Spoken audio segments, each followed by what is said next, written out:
Hey guys, what's going on? It's Ash here coming at you today in Raid Shadow Legends. I am so thrilled to have you guys here with me today, sending positive vibes your way. Today we're going to talk about a champion who used to be a Vault Keeper legendary in the game. A really crappy legendary champion who nobody used. Well, he received a pretty big buff quietly about 2 years ago, right? And we're talking about Lord Champfort. He received actually a massive buff, right? He was really totally changed. His Earthshaker was changed from attack to HP, so was his A1. That didn't make any sense. He was given decreased defense on his A1, and then they really reworked his passive, where he just makes him an S tier champion, probably the second best champion in the game. I don't think I'm being hyperbolic there when it comes to the Iron Twins Fortress, but you don't just have to use him there. You can use this dude pretty much anywhere. He has a really strong kit. Talking about Scarab King, he can solo Scarab King. He can solo like multiple areas in the game. He's great for Ice Golem. He's great for any dungeon, really any dungeon that you need progression, maybe with the exception of Fire Knight in the game. Various Doom Tower bosses. This guy's just the real deal, guys. He really is. Let's talk about what makes him so special here, guys, and I'll show you how I built my Lord Champfort, and then we're going to take him right into Iron Twins Fortress Stage 15 and talk about why he's so good, right? So his A1, Annihilation.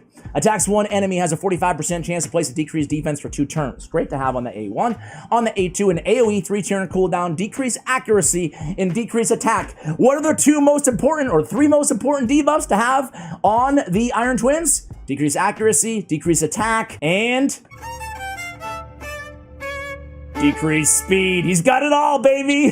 So the cool thing is 3-turn cooldown, and check out this passive. Now, when we get to the passive, that's where it goes from, okay, a viable, juicy champion, I guess, for Iron Twins.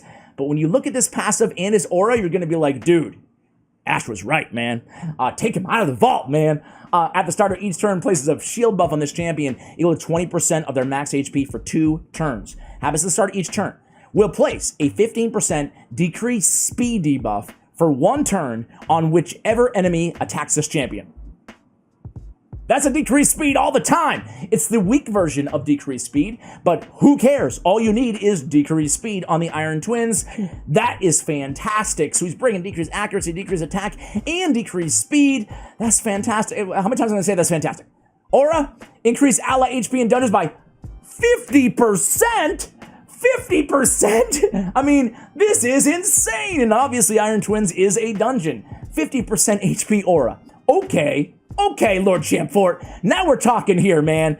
For Masteries, I went with offense tree, support tree, pretty basic mastery build on this champion. We went down, we picked up War Master. I do want to pick up Life Drinker just in case we need it, in case his HP gets low, but frankly, this guy's HP never gets low, man. He's just a boss. I run him in double immortal, which I'll show you in a moment too, and he's just healing himself up enough to where he's never going to be the first to die. He's probably just never going to die, right? Die. On the support side of things, we did get a little bit of extra juice off of his shield if you want to, his shield bearer. Charge focus, we picked up all the accuracy masteries. We picked up Lore of Steel because I have 3 sets that benefit from Lore of Steel on him.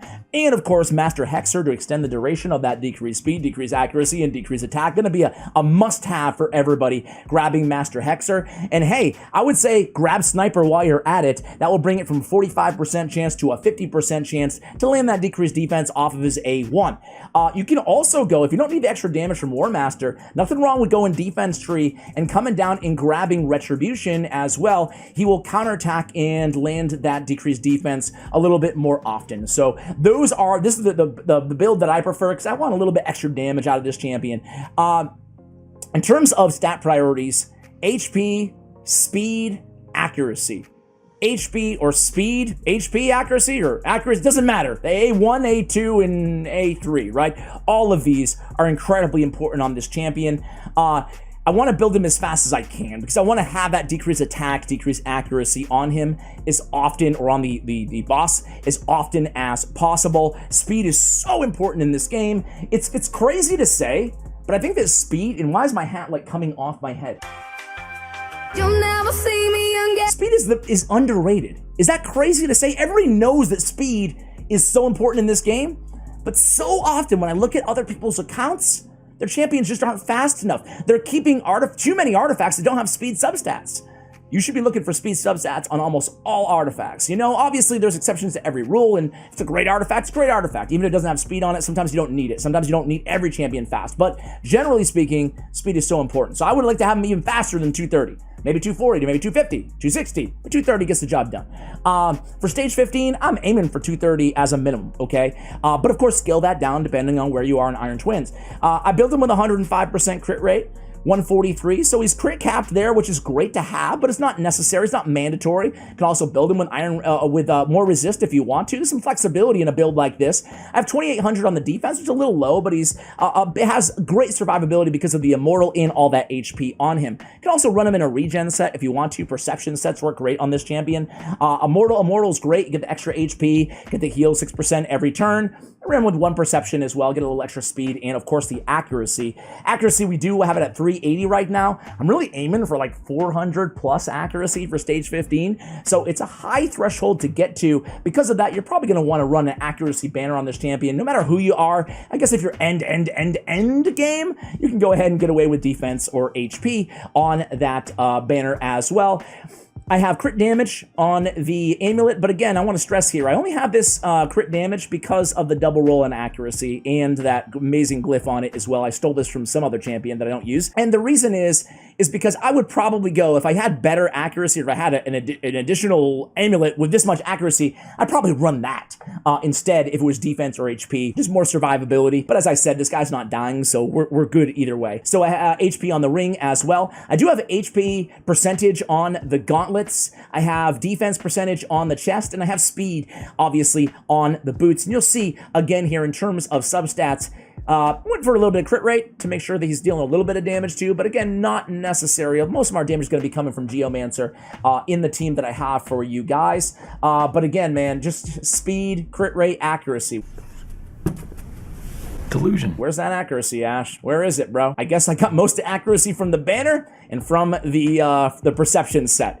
So that is the build, guys. Let's go ahead and try this dude out, man. I love this champ. I love this champ. Check out this team, guys. And you can run him certainly against Magic Affinity or Spirit Affinity. So great in that use case as well. He's the only legendary on the squad here, guys. Let me make myself a little bit smaller. We have Stagnite. We have Godseeker and Eerie. We have Vogoth and Geomancer. Those might be the 4 best champions, epic champions for Iron Twins, right? So we have them all together. And then, of course, we have that big, juicy HP in dungeons by 50% on the aura lead. Let's go into this one. It is a full auto battle, guys. I love Stagnite in there. Stagnite also brings decreased speed, so I have 2 decreased speed champions on the team. The reason I love this team so much is because of that pinpoint accuracy, or what is it called again? Lead the pack, lead the charge, the passive of Stagnite. You can see I got to resist off of the HP burn. If that happens too often on our Geomancer, we're going to lose the fight. So, you know, this is a sudden burst of damage we're trying to get off of this boss here. So if we're not landing that HP burn, we're going to be in a world of hurt. So I like having that extra accuracy to try to land it. And of course, we get resisted as well.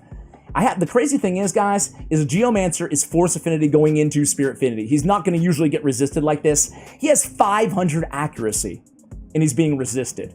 Doesn't that suck? Having an increased accuracy champion on the team would be great, but you can see that even Lord Champfort got the increased accuracy. He got a resist in there as well. That's, again, a hidden value there of Stagnite. Finally, we land one, right? Just get that HP burned down, and then all that HP will start melting away from the Iron Twins, and that's going to be that. A quick word about these other champions, guys. If you're lucky enough to have Godseeker and Eerie, Stagnite, well, any of these, Vogoth and Geo, all of them are amazing. You can use them in multiple different affinities. Just beasts, like better than most legendary champions for the Iron Twins. So make sure you're investing in them and using them. Godseeker and Eerie specifically could be the best reviver in all of Iron Twins. She's got great heals on her A2. She's got the break in case of an emergency revival on her passive, and then the revival with the reset cooldowns on her A3 ability. So really, really great choice if you're, again, lucky enough to have Godseeker and Eerie. So guys, you can see we're getting between Stagnite and Champfort, we're getting that decreased speed pretty much all the time on the Iron Twins. Fantastic stuff. HP burn just went right back on. Applied. Perfect. I'm going to come back in about a minute or so. Take down the Iron Twins. Be right back, guys. All right, guys. Down goes the Iron Twins. Stage 15 is down. 308 time. Not too bad. Obviously, Geo, you know, carrying the brunt of the damage will be an understatement. Lord Champfort, though, helping out with 600k or so, 550 of his own. I don't think that's fair. I tried the best I can. But obviously such a difference maker. Look at all those heals too from Godseeker and Neri and Vogoth, two of the best healers out there in the game. Guys, I want to open a Soul Stone before we go to Doom Tower. What do you say? What do you say? Let's open a good one. Immortal Soul Stone. Here we go. Who are we going to get? Who are we going to get? Something good? Okay, that's blue. Okay, Hex Weir, let's make it 2. Let's make it 2. Little impromptu. Would you guys watch a Soul Stone opening video? Oh no, I'm not brave enough. I'm gonna go one more. Make it 3. Give me something good, man. Come on. Lego. Oh my gosh. You gotta stop this. Jeez. Come on, dude. Vagabond. Vagabond. Boom. Oh, come on, man. Dude, what is this? All right, here we go. Here we go. Give me that legendary. Boom. There we go. Somebody good? Angar. All right. It is a 3-star though. Angar's not a bad champion. I don't use him. You know how you ever have like a good champion that you just don't use that much, or a solid champion? I think he's a little buff for a Void Legendary personally. Anyway, guys, here we go. Let's go ahead and get this over with. Let's solo the Scarab King. Wait, is that the highest floor that I have available? Nope, I have it right over here. All right, guys, let's go ahead and build a solo team, floor 100 of the Scarab King. I will be, actually, let's go ahead and build the team here. Be right back. All right, guys, we got Lord Champfort. I built the team. Wow, went crazy, adding a couple nukers to help me get through the waves. He will actually solo the boss when we get to it, but let's go ahead and put some food. I don't even know what masteries we have on all these champions, but I always try to add a little bit of food in there anyway. Not for the experience, but more so to trigger any masteries so we get Wrath of Slain, etc. It's gonna be a long fight, guys. Listen, you're really gonna want to use Toxic set or Destroy set, but the good news is you can still run Regen or Immortal. It's gonna probably take you like a half an hour, hopefully a little bit less, maybe 20 minutes, 15 minutes, I'm not sure, but we will see in just a moment. The good news is this guy's never even gonna be close to dying. He's going to have a shield pretty much all the time. He's a beast. We'll see it in just a moment. I'll be right back when we get to the Scarab King. All right, guys, here we are at the Scarab King. Our nukers have died, and here he goes. Good old Lord Champfort. Who cares about those debuffs? Even with just 2 immortal sets in that really handy shield, he's going to be able to easily keep himself nice and healed, fully alive. It's just going to take us a minute or 2. So I'm not gonna do that to you guys, make you listen to me ramble haphazardly for about 20 minutes or so. I'll come back to you when this fight is over, but suffice it to say, he can get the job done. I'll be right back. All right, guys, so there it is. Lord Champfort gets the job done. It only took him 21 minutes and 42 seconds. Again, go ahead and use Destroy or Toxic if you want to improve upon that time. But am I crazy? Am I wrong? Or is this dude a boss in this game now, guys? Thank you so much for watching until the very end of the video. I appreciate all of you guys. And as always, take care, guys.